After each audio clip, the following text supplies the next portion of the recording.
Mr. Speaker, the President of the United States.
Members of Congress, I have the high privilege and the distinct honor to present to you the President of the United States.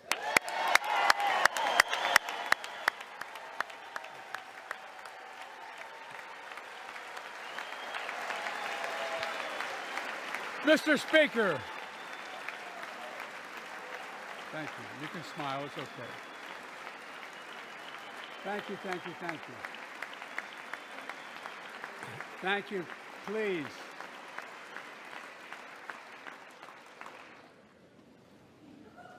Mr. Speaker, Madam Vice President, our First Lady and Second Gentleman, good to see you guys up there. Members of Congress,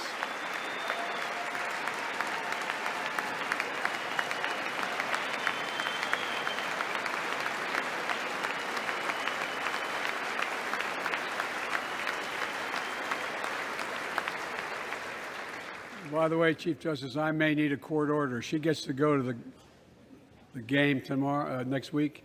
I have to stay home. Got to work something out here. Members of the Cabinet, leaders of our military, Chief Justice, Associate Justice, and retired Justice of the Supreme Court, and to you, my fellow Americans. You know, I start tonight by congratulating the 118th Congress and the new Speaker of the House, Kevin McCarthy.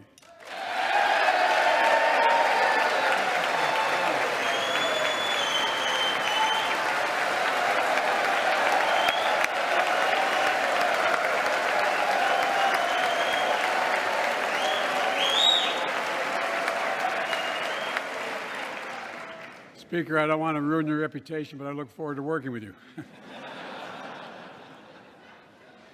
And I want to congratulate the new leader of the House Democrats, the first African-American minority leader in history, Hakeem Jeffries.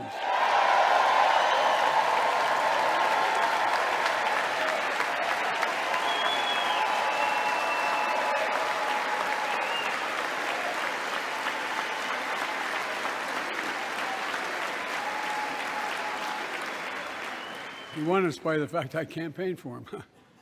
Congratulations to the longest-serving leader in the history of the United States Senate, Mitch McConnell. Where are you, Mitch?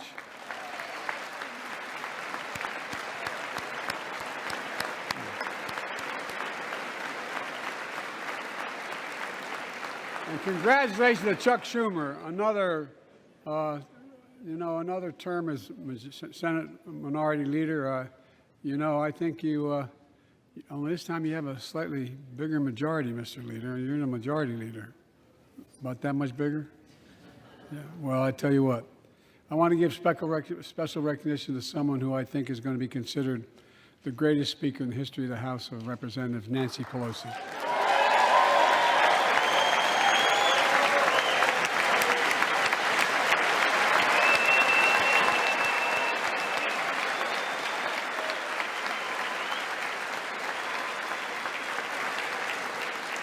Folks, the story of America is a story of progress and resilience, of always moving forward, of never, ever giving up.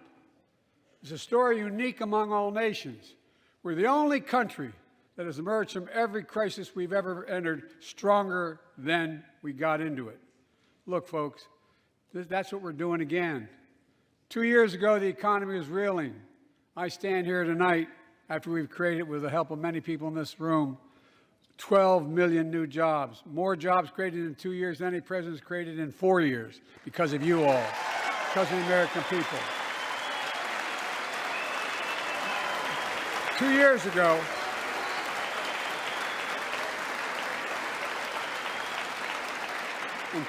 ago, COVID had shut down, our businesses were closed, our schools were robbed of so much, and today, COVID no longer controls our lives.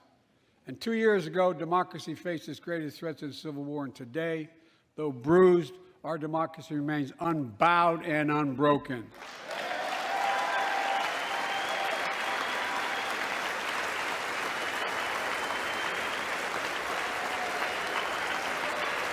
As we gather here tonight, we're writing the next chapter in the great American story, a story of progress and resilience. When world leaders ask me to define America, and they do, believe it or not, I say I can define it in one word, and I mean this: possibilities. We don't think anything is beyond our capacity. Everything is a possibility. You know, we're often told that Democrats and Republicans can't work together. But over the past 2 years, we've proved the cynics and naysayers wrong. Yes, we disagreed plenty. And yes, there were times when Democrats went alone.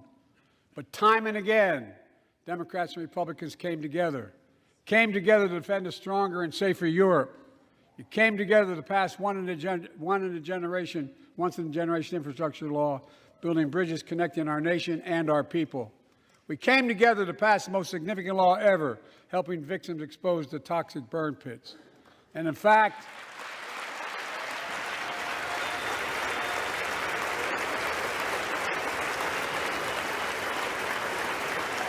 it was important.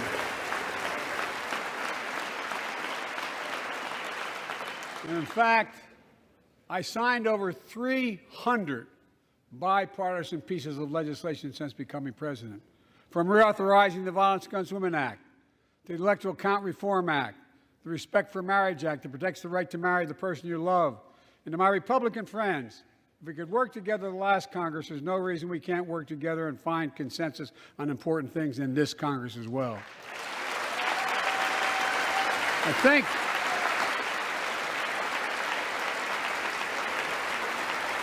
folks, you all are as formed as I am, but I think the people sent us a clear message. Fighting for the sake of fighting, power for the sake of power, conflict for the sake of conflict gets us nowhere. That's always been my vision of our country, and I know it's many of yours. To restore the soul of this nation, to rebuild the backbone of America, America's middle class, and to unite the country. We've been sent here to finish the job, in my view. For decades, the middle class has been hollowed out in more than, and not one administration, but for a long time. Too many good-paying manufacturing jobs move overseas. Factories closed down. Once thriving cities and towns that many of you represent became shadows of what they used to be. And along the way, something else we lost: pride, our sense of self-worth. I ran for president to fundamentally change things, to make sure our economy works for everyone, so we can all feel that pride in what we do. To build an economy from the bottom up and the middle out, not from the top down.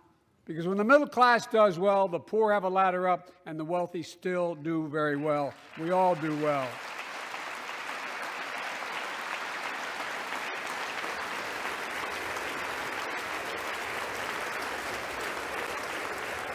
I know a lot of you always kid me for always quoting my dad, but my dad used to say, Joey, a job's about a lot more than a paycheck. He really would say this. It's about a lot more than a paycheck. It's about your dignity. It's about respect.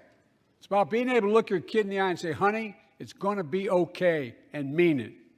Well, folks, so let's look at the results.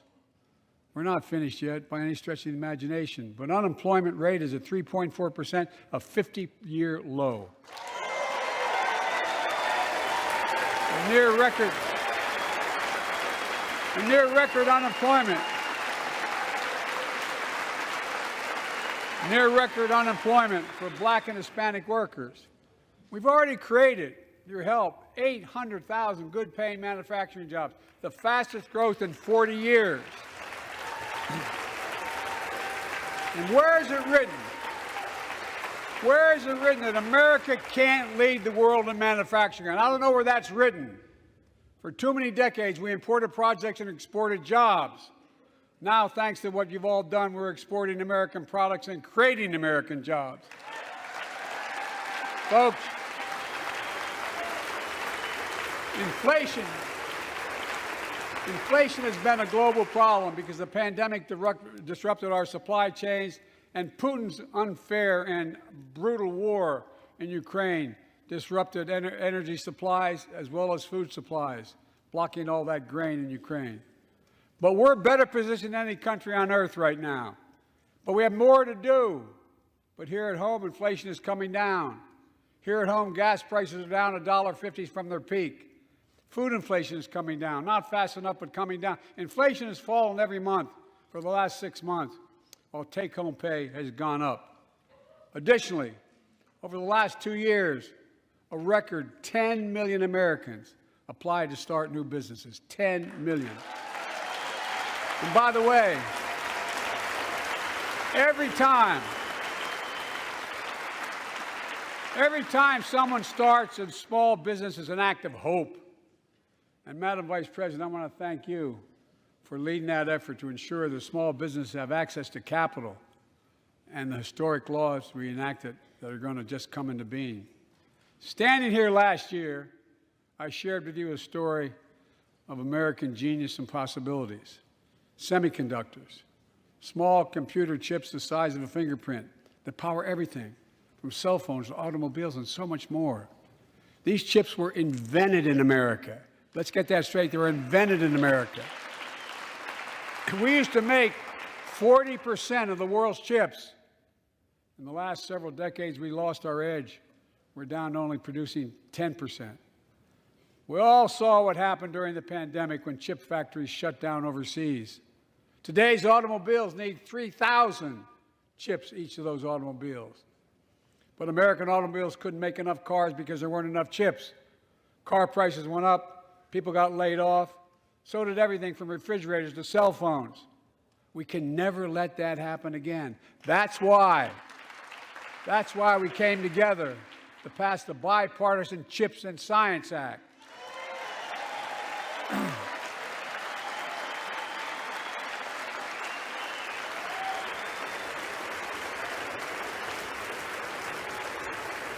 Folks, I know I've been criticized for saying this, but I'm not changing my view. We're going to make sure the supply chain for America begins in America. The supply chain begins in America. We've already created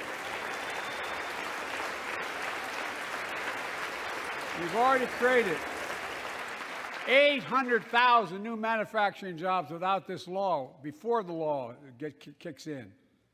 With this new law, we're going to create hundreds of thousands of new jobs across the country. And I mean all across the country, throughout not just the coast, but through the middle of the country as well. That's going to come from companies that have announced more than $300 billion in investment in American manufacturing over the next few years. Outside of Columbus, Ohio, Intel is building semiconductor factories on 1,000 acres, literally a field of dreams. It's going to create 10,000 jobs, that one investment, 7,000 construction jobs, 3,000 jobs in those factories once they're finished. They call them factories.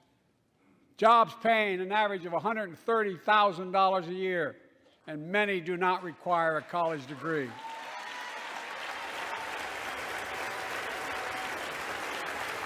Jobs, because we work together, these jobs where people don't have to leave home to search for opportunity. And it's just getting started. Think about the new homes, the small businesses, the medium-sized businesses, so much more that's going to be needed to support those 3,000 permanent jobs and the factories that are going to be built. Talk to mayors and governors, Democrats and Republicans, and they'll tell you what this means for their communities. We're seeing these field of dreams transform to the heartland. But to maintain the strongest economy in the world, we need the best infrastructure in the world. And folks, as you all know, we used to be #1 in the world in infrastructure. We've sunk to 13th in the world.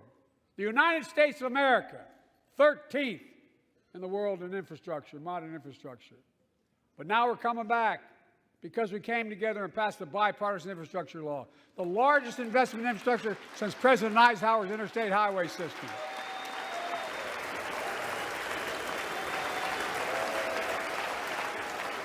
And folks, already we've funded over 20,000 projects, including major airports from Boston to Atlanta to Portland. Projects that are going to put thousands of people to work rebuilding our highways, our bridges, our railroads, our tunnels, ports, airports, clean water, high-speed internet, all across America. Urban, rural, tribal. And folks, we're just getting started. We're just getting started. and I mean this sincerely. I want to thank my Republican friends who voted for the law, and my Republican friends who voted against it as well. But I still get asked to fund the projects in those districts as well. But don't worry. I promised I'd be a president for all Americans. We'll fund these projects. And I'll see you at the groundbreaking. Look, this law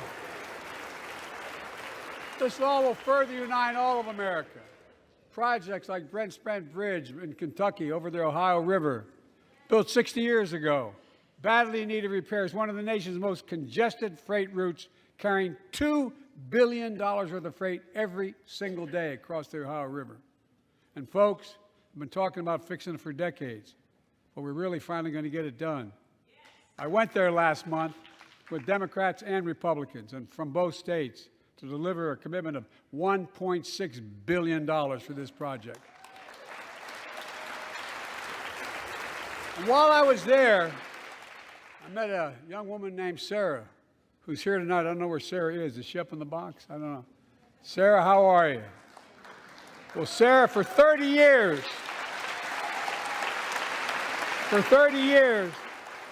I learned, she told me she'd been a proud member of the Iron Workers Local 44, known as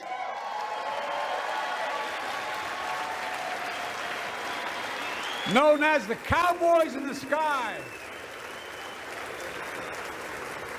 The folks who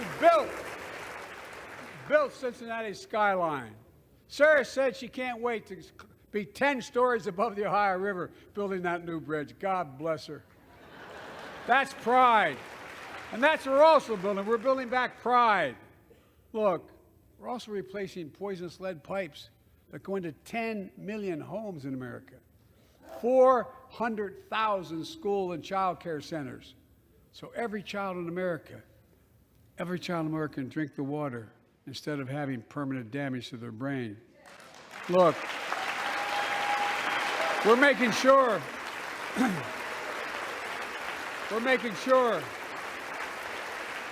that every community in America has access to affordable high-speed internet. No parent should have to drive by McDonald's parking lot to help them do their homework online with their kids, which many thousands were doing across the country. And when we do these projects, and again I get criticized for this, but I make no excuses for it, we're going to buy American. We're going to buy American. Folks,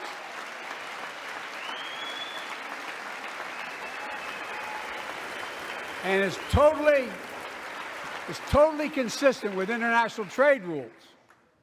Buy America has been the law since 1933, but for too long, past administrations, Democrat and Republican, have fought to get around it. Not anymore. Tonight, I'm announcing new standards that require all construction materials used in federal infrastructure projects to be made in America. Made in America. I mean it.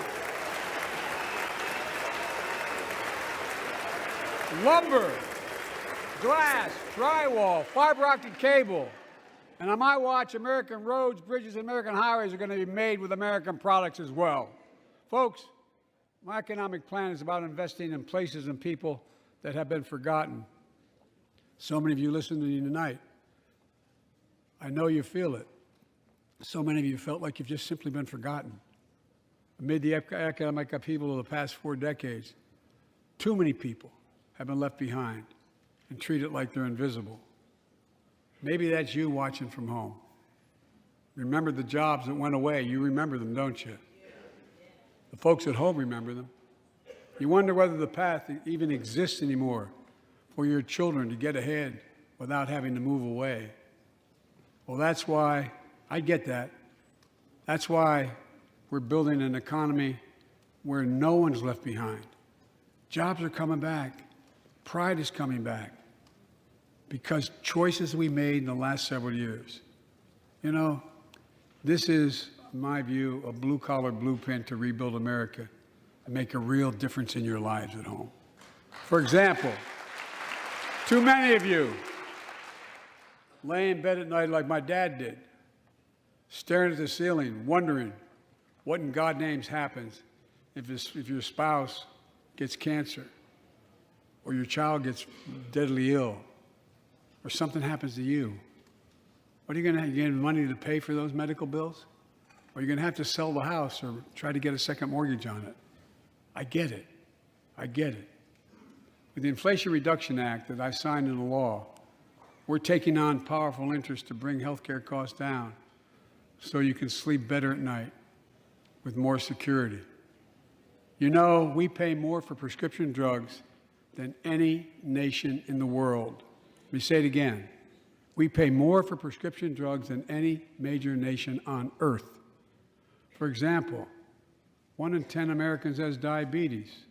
Many of you in this chamber do, and in the audience. But every day, millions need insulin to control their diabetes so they can literally stay alive. Insulin's been around for over 100 years. The guy who invented it didn't even patent it because he wanted it to be available for everyone. It cost the drug companies roughly $10 a vial to make that insulin. Packaging and all, you may get up to $13. But Big Pharma has been unfairly charging people hundreds of dollars, $400 to $500 a month, making record profits. Not anymore. Not anymore.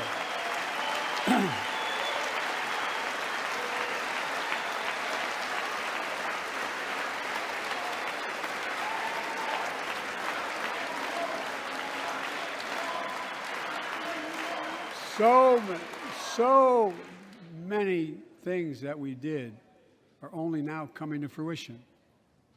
We said we were doing this, and we said we passed a law to do it, but people didn't know because the law didn't take effect until January 1 of this year. We capped the cost of insulin at $35 a month for seniors on Medicare. People are just finding out. I'm sure you're getting the same calls I'm getting. Look, there are millions of other Americans who do not or are not on Medicare, including 200,000 young people with type 1 diabetes who need this insulin to stay alive. Let's finish the job this time. Let's cap the cost of insulin for everybody at $35.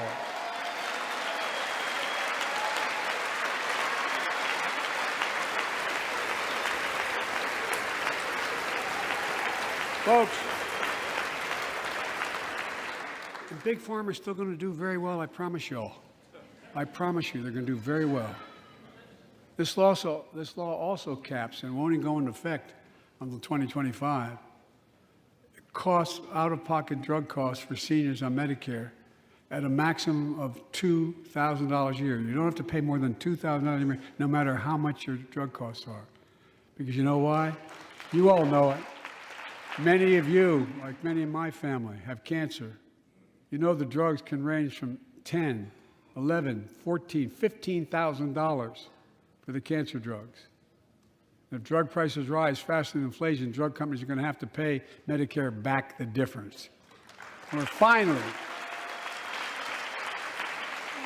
giving Medicare the power to negotiate drug prices. Bringing down prescription drug costs doesn't just save seniors money, it cuts the federal deficit by billions of dollars, by hundreds of billions of dollars, because these prescription drugs are drugs purchased by Medicare to keep their commitment to the seniors. Well, guess what? Instead of paying $400 or $500 a month, you're paying $15. That's a lot of savings for the federal government. And by the way, why wouldn't we want that? Now, some members here are threatening, and I know it's not an official party position, so I'm not going to exaggerate, but threatening to repeal the Inflation Reduction Act. As my coach, that's okay, that's fair. As my football coach used to say, lots of luck in your senior year.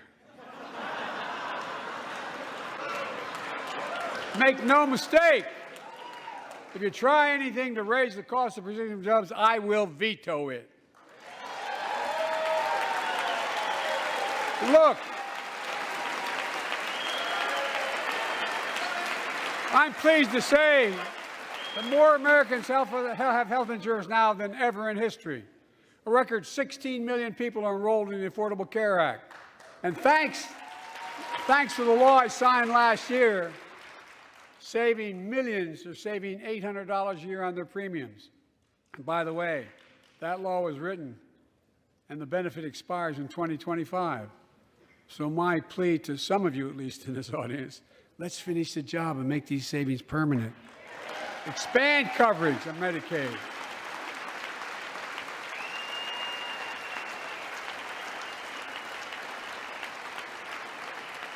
Look, the Inflation Reduction Act is also the most significant investment ever in climate change. Ever.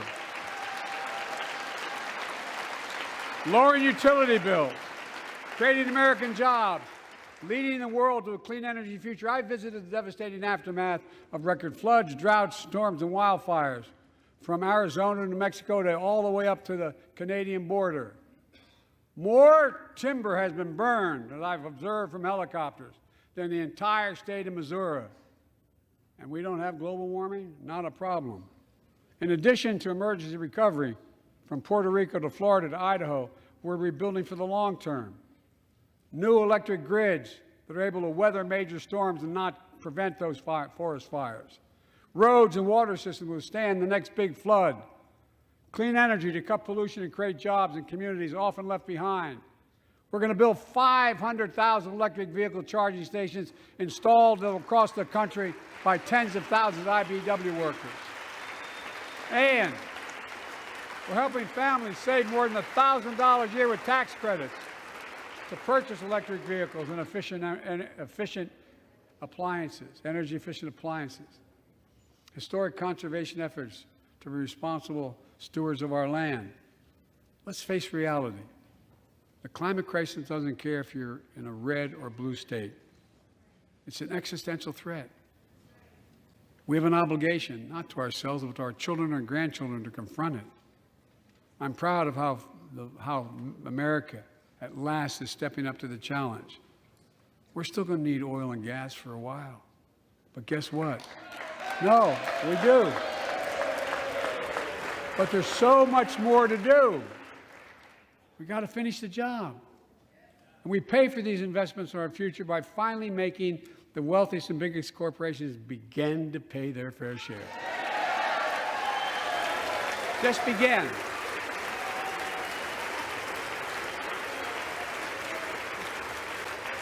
Look, I'm a capitalist. But pay your fair share. I think a lot of you at home agree with me and many people that you know. The tax system is not fair. It is not fair.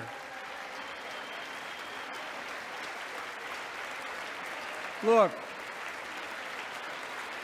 the idea that in 2020, 55 of the largest corporations in America, the Fortune 500, made $40 billion in profits and paid zero in federal taxes? Zero? Folks, it's simply not fair. But now, because of the law I signed, billion-dollar companies have to pay a minimum of 15%. God love them. 15%. That's less than a nurse pays.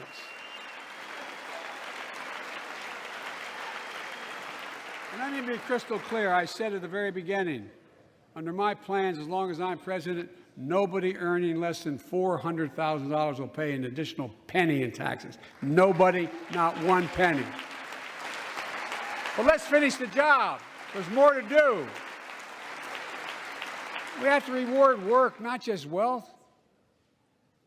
Pass my proposal for the billionaire minimum tax. You know, there's 1,000 billionaires in America. It's up from about 600 in the beginning of the term. But no billionaire should be paying a lower tax rate than a school teacher or firefighter. I mean it. Think about it.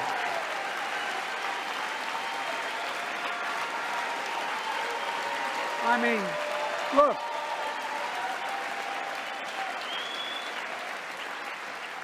I know you aren't enthusiastic about that, but think about it. Think about it. Have you noticed Big Oil just reported its profits, record profits? Last year they made $200 billion in the midst of a global energy crisis. I think it's outrageous. Why? They invested too little of that profit to increase domestic production. And when I talk to a couple of them, they say, we're afraid you're going to shut down all the oil wells, all the oil refineries anyway, so why should we invest in them? I said, we're going to need oil for at least another decade. And that's going to exceed, and beyond that, we're going to need it. Production. If they had, in fact, invested in the production to keep gas prices down, instead, they used the record profits to buy back their own stock, rewarding their CEOs and shareholders. Corporations ought to do the right thing. That's why I propose we quadruple the tax on corporate stock buybacks and encourage long-term investments. They'll still make considerable profit.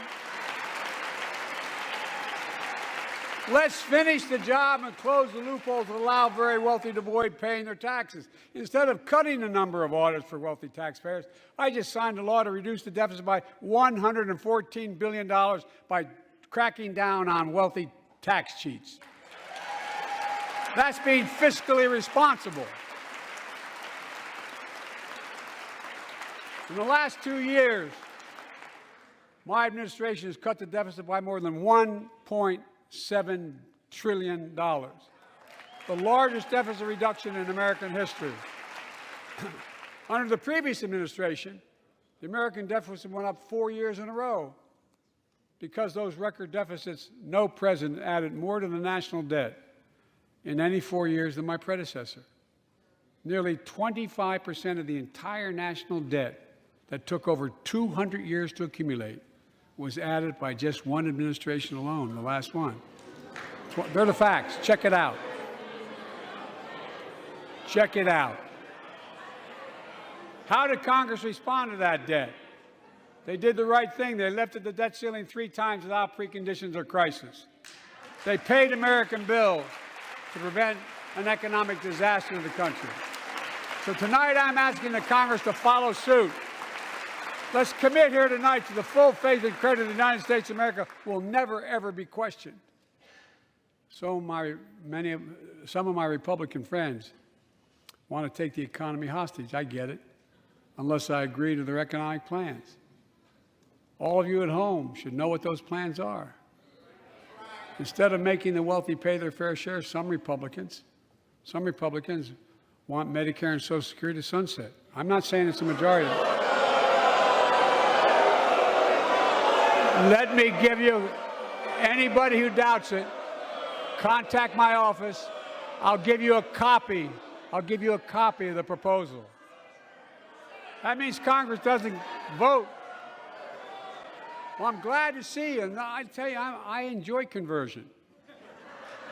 You know, it means if Congress doesn't keep the programs the way they are, they'd go away. Other Republicans say, I'm not saying it's a majority of you. I don't even think it's even a significant, but it's being proposed by individuals.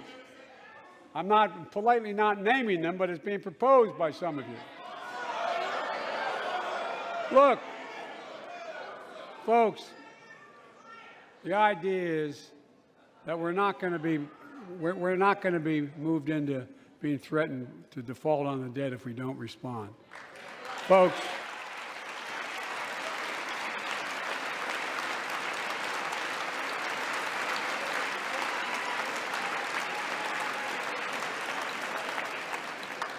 Folks, as we all apparently agree, Social Security and Medicare is off the books now, right? They're not to be started. All right. I'm ready. We got unanimity.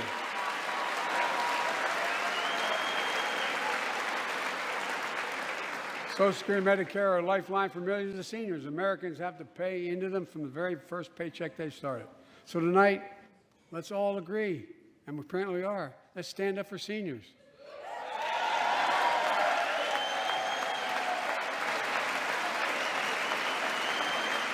Stand up and show them. We'll not cut Social Security. We will not cut Medicare. Those benefits belong to the American people. They earned it. And if anyone tries to cut Social Security, which apparently no one's going to do,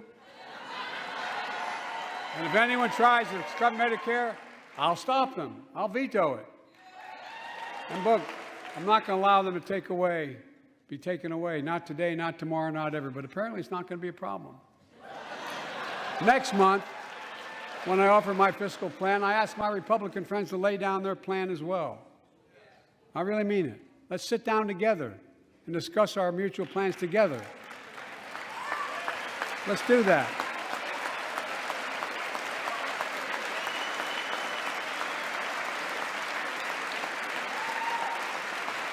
I can tell you, the plan I'm going to show you is going to cut the deficit by another $2 trillion. And it won't cut a single bit of Medicare or Social Security. In fact, we're going to extend the Medicare Trust Fund at least 2 decades, because that's going to be the next argument. How do we keep it solvent, right? Well, we'll not raise tax on anyone making under 400 grand, but we'll pay for it the way we talked about tonight, by making sure that the wealthy and big corporations pay their fair share. Look. Here's the deal. They aren't just taking advantage of the tax code. They're taking advantage of you, the American consumer. Here's my message to all of you out there. I have your back. We're already preventing Americans from receiving surprise medical bills, stopping $1 billion surprise bills per month so far. We're protecting seniors' life savings by cracking down on nursing homes that commit fraud, endanger patient safety, prescribe drugs that are not needed. Millions of Americans can now save thousands of dollars because they can finally get a hearing aid over the counter without a prescription. Look, capitalism without competition is not capitalism. It's extortion. It's exploitation. Last year, I cracked down with the help of many of you on foreign shipping companies that were making you pay higher prices for every good coming into the country. I signed a bipartisan bill to cut shipping costs by 90%, helping American farmers, businessmen, and consumers. Let's finish the job. Pass the bipartisan legislation to strengthen antitrust enforcement and prevent big online platforms from giving their own products an unfair advantage.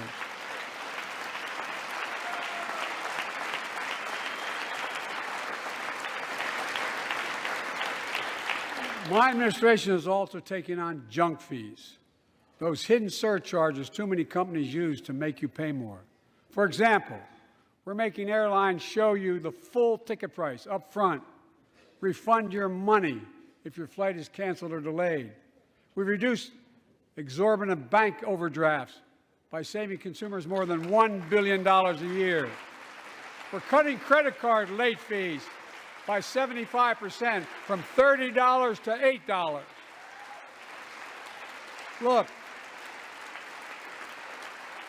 junk fees may not matter to the very wealthy, but they matter to most other folks in homes like the one I grew up in, like many of you did. They add up to hundreds of dollars a month. They make it harder for you to pay your bills or afford that family trip. I know how unfair it feels when a company overcharges you and gets away with it. Not anymore. We've written a bill to stop it all. It's called the Junk Fee Prevention Act. We're going to ban surprise resort fees that hotels charge on your bill. Those fees can cost you up to $90 a night at hotels that aren't even resorts. The idea that cable, internet, and cell phone companies can charge you $200 or more if you decide to switch to another provider. Give me a break. We can stop service fees on tickets to concerts and sporting events and make companies disclose all the fees up front. And we'll prohibit airlines from charging $50 round trip for a family just to be able to sit together. Baggage fees are bad enough. Airlines can't treat your child like a piece of baggage. Americans are tired of being. We're tired of being played for suckers. So pass the Junk Fee Prevention Act so companies stop ripping us off. For too long, workers have been getting stiffed, but not anymore. We're beginning to restore the dignity of work. For example, I should have known this, but I didn't until 2 years ago. 30 million workers have to sign non-compete agreements for the jobs they take. 30 million. So a cashier at a burger place can't walk across town and take the same job at another burger place and make a few bucks more. It just changed. But they just changed it because we exposed it. That was part of the deal, guys. Look it up. But not anymore. We're banning those agreements, so companies have to compete for workers and pay them what they're worth.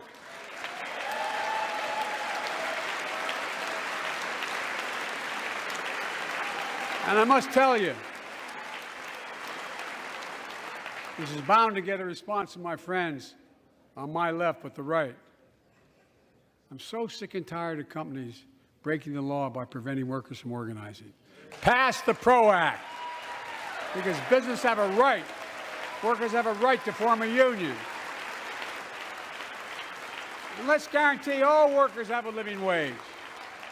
Let's make sure working parents can afford to raise a family with sick days, paid family medical leave, affordable child care.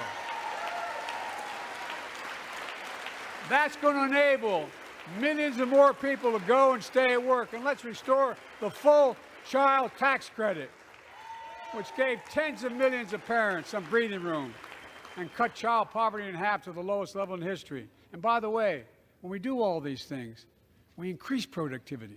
We increase economic growth. So let's finish the job and get more families access to affordable, quality housing. Let's get seniors who want to stay in their homes the care they need to do so. Let's give more breathing room to millions of family caregivers looking after their loved ones. Pass my plan so we get seniors and people with disabilities the home care and services they need. And support the workers who are doing God's work. These plans are fully paid for and we can afford to do them. Restoring the dignity of work means making education an affordable ticket to the middle class.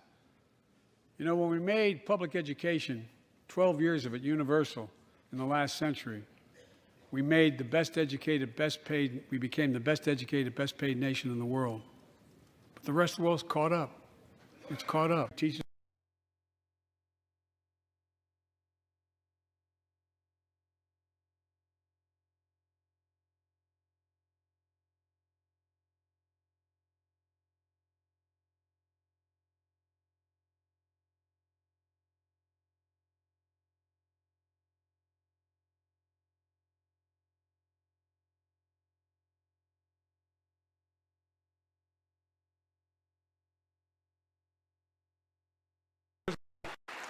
Studies show that children who go to preschool are nearly 50% more likely to finish high school and go on to earn a 2- or 4-year degree, no matter their background they came from.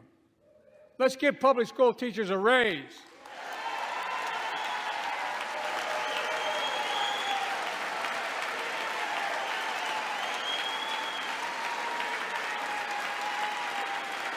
We're making progress by reducing student debt, increasing Pell Grants for working and middle-class families. Let's finish the job and connect students to career opportunities starting in high school.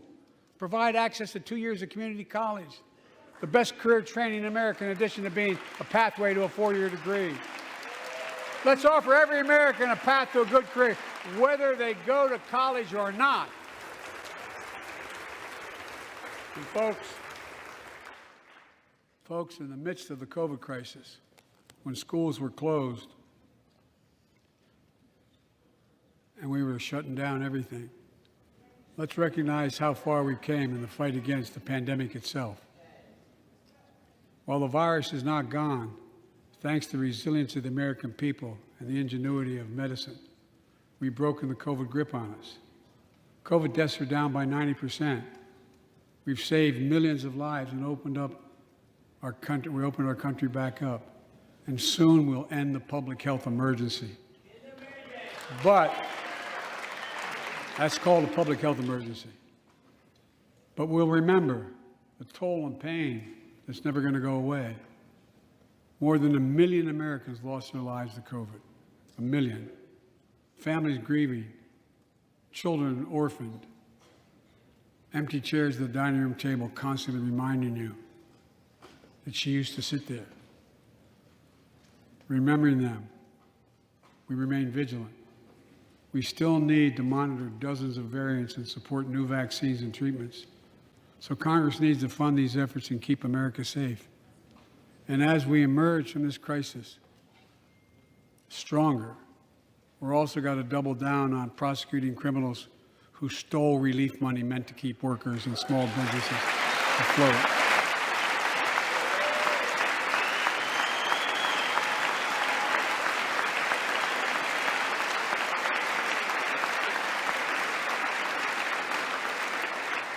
Before I came to office, you remember, during that campaign, the big issue was about inspector generals who would protect taxpayers' dollars who were sidelined. They were fired. Many people said we don't need them. And fraud became rampant. Last year, I told you the watchdogs are back. Since then, we've recovered billions of taxpayers' dollars. Now let's triple the anti-fraud strike force going after these criminals, double the statute of limitations on these crimes, and crack down on identity fraud by criminal syndicates stealing billions of dollars from the American people. And the data shows that for every dollar we put into fighting fraud, the taxpayers get back at least 10 times as much. It matters. It matters. Look, COVID left its scars, like the spike in violent crime in 2020, the first year of the pandemic. We have an obligation to make sure all people are safe. Public safety depends on public trust, as all of us know. But too often that trust is violated. Joining us tonight are the parents of Tyree. Welcome.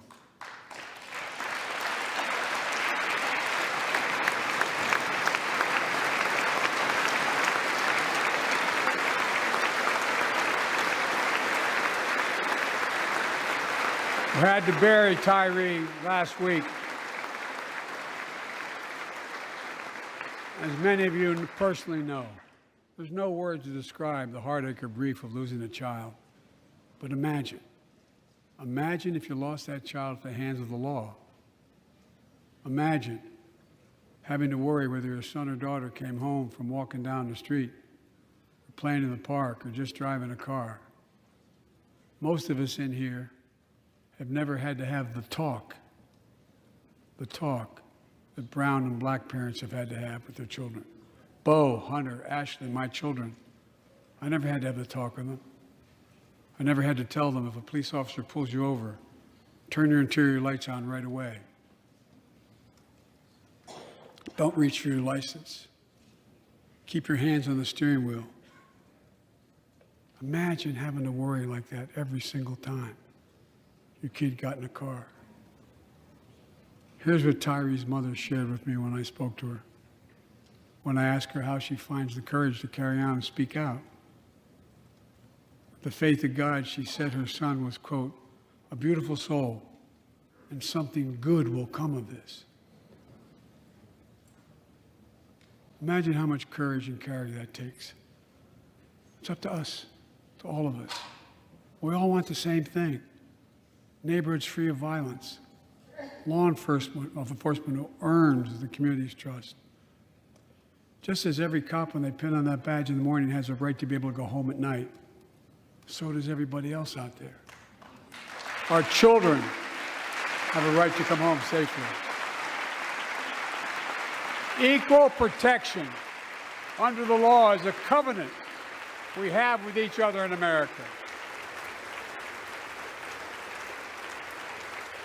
We know police officers put their lives on the line every single night and day.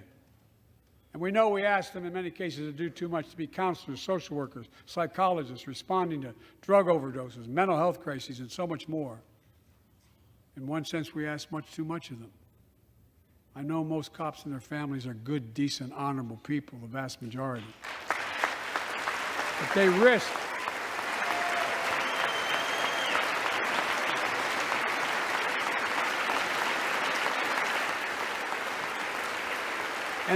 their lives every time they put that shield on. But what happened to Tyree and Memphis happens too often. We have to do better. Give law enforcement the real training they need. Hold them to higher standards. Help them succeed in keeping us safe. We also need more first responders and professionals to address the growing mental health, substance abuse challenges. More resources to reduce violent crime and gun crime. More community intervention programs. More investment in housing, education, and job training. All this can help prevent violence in the first place. And when police officers or police departments violate the public trust, they must be held accountable. With the support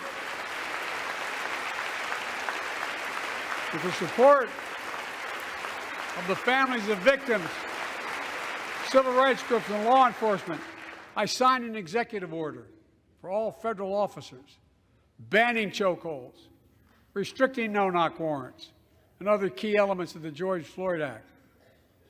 Let's commit ourselves to make the words of Tyler's mom true. Something good must come from this. Something good. And all of us,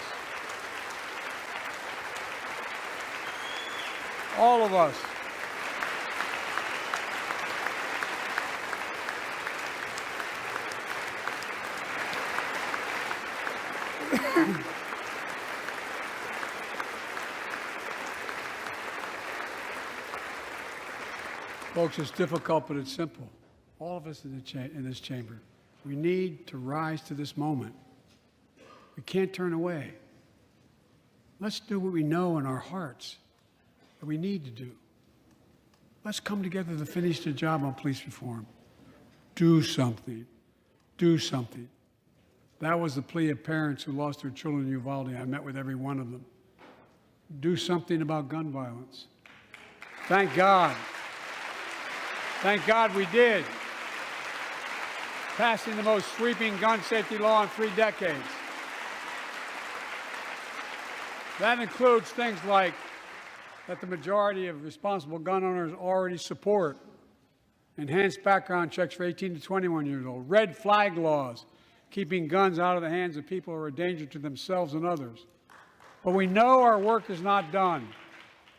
Joining us tonight is Brandon Say, a 26-year-old hero. Brandon put his college dreams on hold to be at his mom's side when she was dying from cancer. And Brandon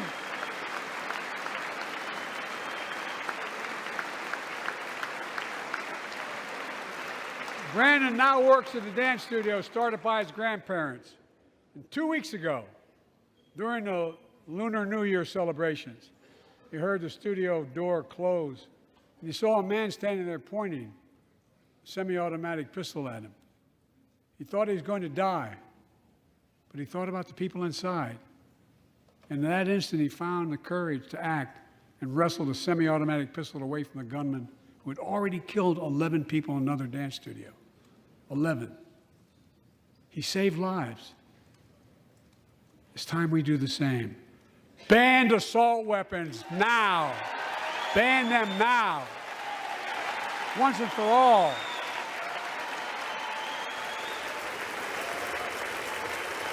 I led the fight to do that in 1994. In 10 years, that ban was law and mass shootings went down. After we let it expire in the Republican administration, mass shootings tripled. Let's finish the job and ban these assault weapons. And let's also come together on immigration. Make it a bipartisan issue once again.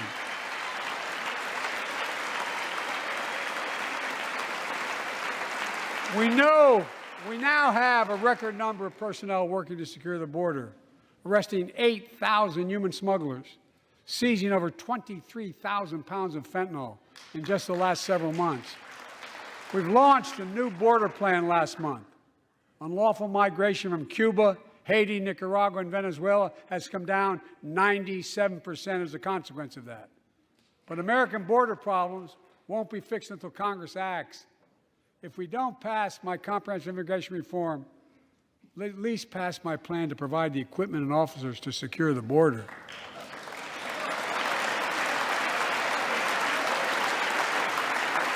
And a pathway to citizenship for dreamers, those on temporary status, farm workers, essential workers. Here in the People's House, it's our duty to protect all the people's rights and freedoms. Congress must restore the right and the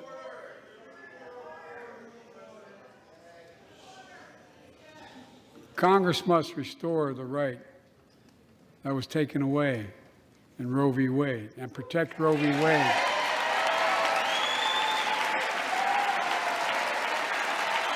Give every woman a consular right.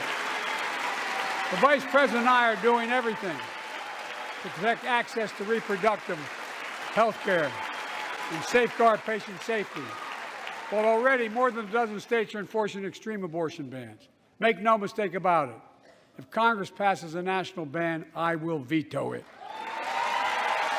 But let's also pass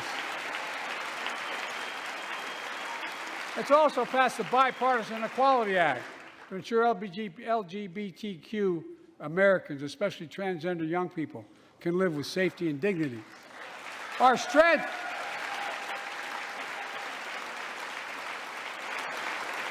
is not just the example of our power, but the power of our example. Let's remember the world's watching. I spoke in this chamber 1 year ago, just days after Vladimir Putin unleashed his brutal attack against Ukraine. A murderous assault, evoking images of death and destruction Europe suffered in World War II. Putin's invasion has been a test for the ages, a test for America, a test for the world. Would we stand for the most basic of principles? Would we stand for sovereignty?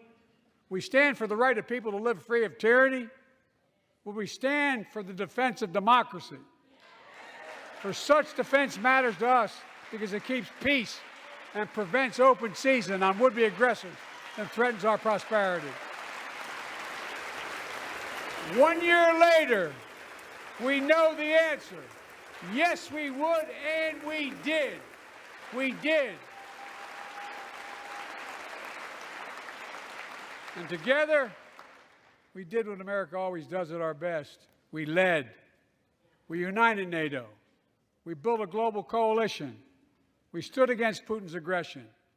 We stood with the Ukrainian people. Tonight, we're once again joined by Ukrainian's ambassador to the United States.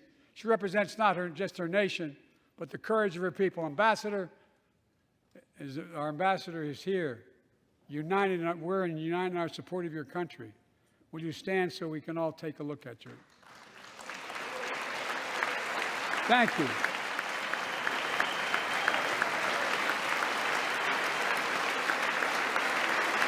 Because we're going to stand with you as long as it takes.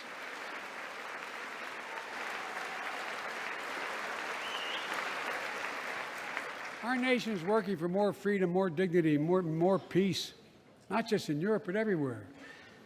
Before I came to office, the story was about how the People's Republic of China was increasing its power and America was failing in the world.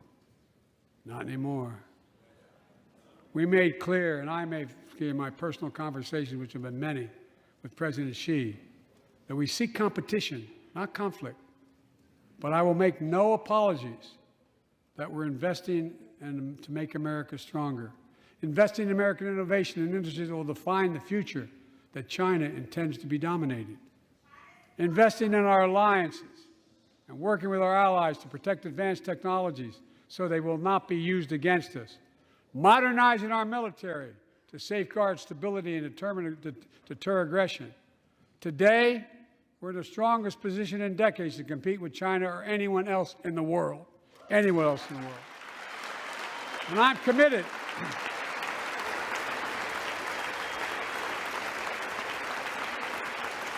I'm committed to work with China where we can advance American interests and benefit the world, but make no mistake about it. As we made clear last week, if China threatens our sovereignty, we will act to protect our country, and we did.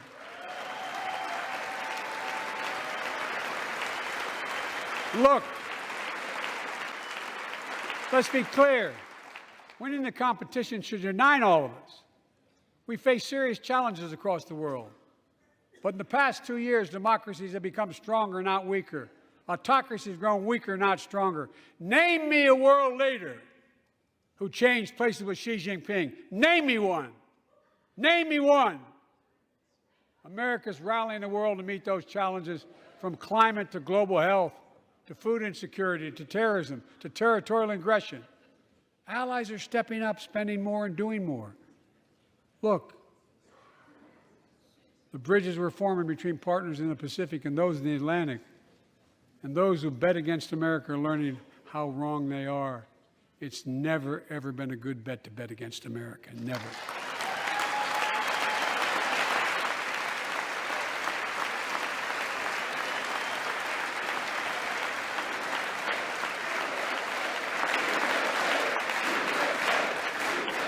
Well, when I came to office, most assured that bipartisanship assumed was impossible, but never believed it. That's why a year ago I offered a unity agenda to the nation as I stood here. We made real progress together. We passed a law making it easy for doctors to prescribe effective treatments for opioid addiction. We passed the gun safety law, making historic investments in mental health. We launched the ARPA-H drive for breakthrough in the fights against cancer, Alzheimer's, and diabetes, and so much more. We passed the Heath Robinson PACT Act, named after the late Iraq War veteran whose story about exposure to toxic burn kits I shared here last year.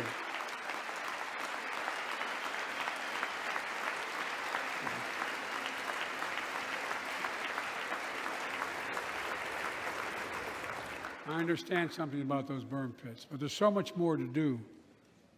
We can do it together. Joining us tonight is a father named Doug from Newton, New Hampshire. He wrote Jill, my wife, a letter, and me as well, about his courageous daughter, Courtney. A contagious laugh, his sister's best friend, her sister's best friend. He shared a story all too familiar to millions of Americans and many of you in the audience. Courtney discovered pills in high school. It spiraled into addiction and eventually death from a fentanyl overdose. She was just 20 years old. Describing the last 8 years without her, Doug said, "There's no worse pain." Yet their family has turned pain to purpose, working to end the stigma and change laws. He told us he wants to start a journey toward American recovery. Doug, we're with you. Fentanyl is killing more than 70,000 Americans a year.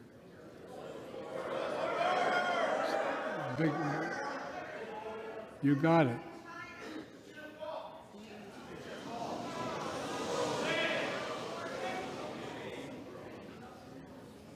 So let's launch a major surge to stop fentanyl production and the sale and trafficking, with more drug detection machines, inspection cargo, stop pills and powder at the border. Working with couriers like FedEx to inspect more packages for drugs. Strong penalties to crack down on fentanyl trafficking. Second, let's do more in mental health, especially for our children. When millions of young people are struggling with bullying, violence, trauma, we give them greater access to mental health care at their schools.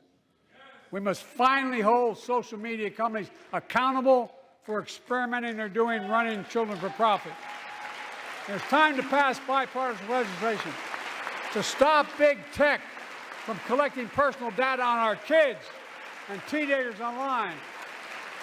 Ban targeted advertising to children and impose stricter limits on the personal data that companies collect on all of us.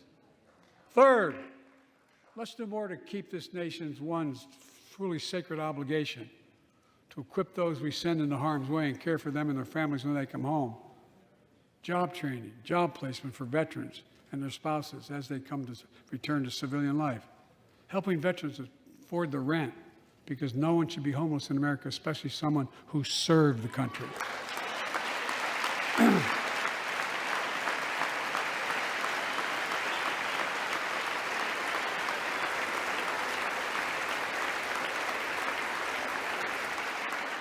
Dennis McDonough is here of the VA. We had a first real discussion when I asked him to take the job. I'm glad he did. We were losing up to 25 veterans a day on suicide. Now we're losing 17 a day to the silent scourge of suicide. 17 veterans a day are committing suicide. More than all the people being killed in the wars. Folks, VA is doing everything it can, including expanding mental health screening, proven programs that recruits veterans to help other veterans understand what they're going through, get them the help they need. We got to do more. And fourth, last year, Jill and I reignited the cancer moonshot that I was able to start with President Obama asked me to lead our administration on this issue. Our goal is to cut the cancer death rates at least by 50% in the next 25 years. Turn more cancers from death sentences to treatable diseases. Provide more support for patients and their families. It's personal to so many of us in this audience. Joining us are Morris and Candice, an Irishman and the daughter of immigrants from Panama.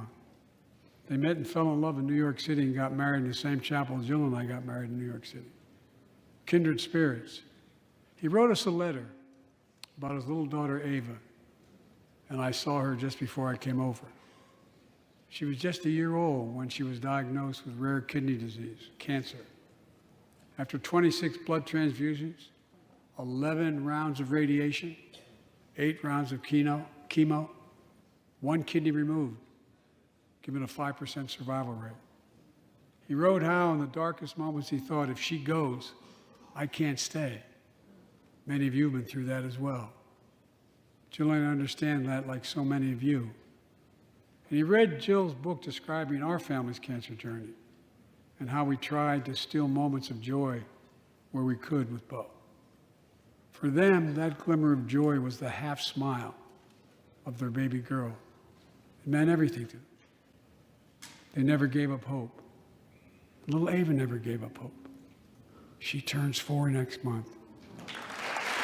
They just found out Ava's beating the odds, is on her way to being cured of cancer. And she's watching from the White House tonight if she's not asleep already. For the lives we can save.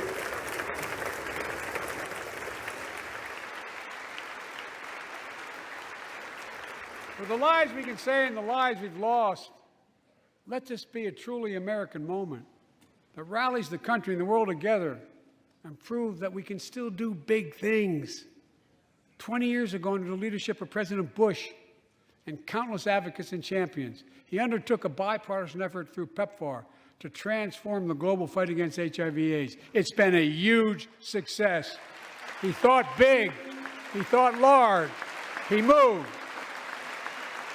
I believe we can do the same thing with cancer.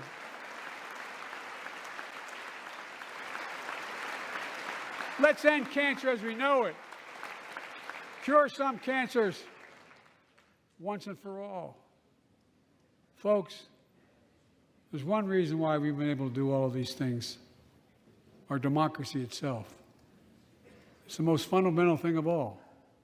With democracy, everything's possible. Without it, nothing is. For the last few years, our democracy has been threatened and attacked, put at risk, put to the test in this very room on January the 6th.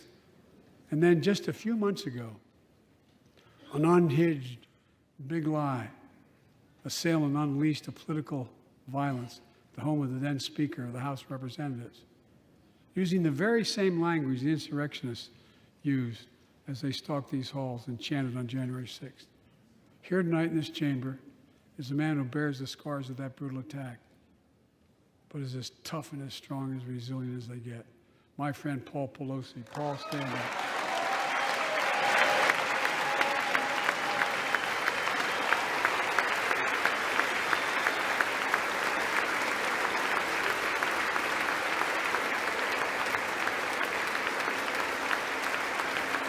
But such a heinous act should have never happened.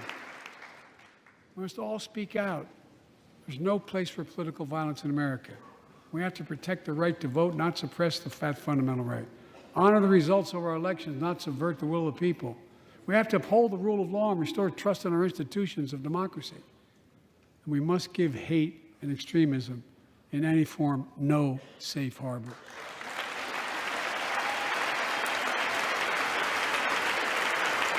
Democracy must not be a partisan issue. It's an American issue. Every generation of Americans has faced a moment where they have been called to protect our democracy, defend it, stand up for it. And this is our moment. My fellow Americans, we meet tonight at an inflection point, one of those moments that only a few generations ever face, where the direction we now take is going to decide the course of this nation for decades to come. We're not bystanders of history. We're not powerless before the forces that confront us. It's within our power of we, the people. We're facing the test of our time. We have to be the nation we've always been at our best, optimistic, hopeful, forward-looking. A nation that embraces light over dark, hope over fear, unity over division, stability over chaos. We have to see each other not as enemies, but as fellow Americans. We're good people. The only nation in the world built on an idea, the only one.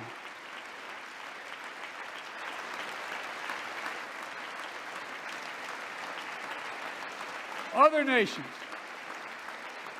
are defined by geography, ethnicity, but we're the only nation based on an idea that all of us, every one of us, is created equal in the image of God. A nation that stands as a beacon of the world. A nation in a new age of possibilities.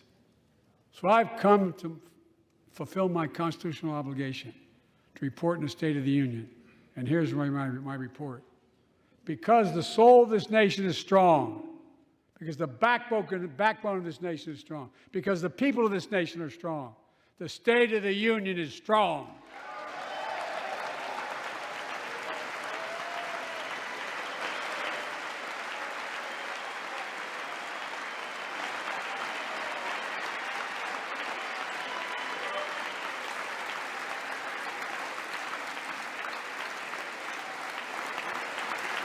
I'm not new to this place. I stand here tonight having served as long as about any one of you have ever served here. But I've never been more optimistic about our future, about the future of America. We just have to remember who we are. We're the United States of America, and there's nothing beyond our capacity if we do it together. God bless you all, and may God protect our troops. Thank you.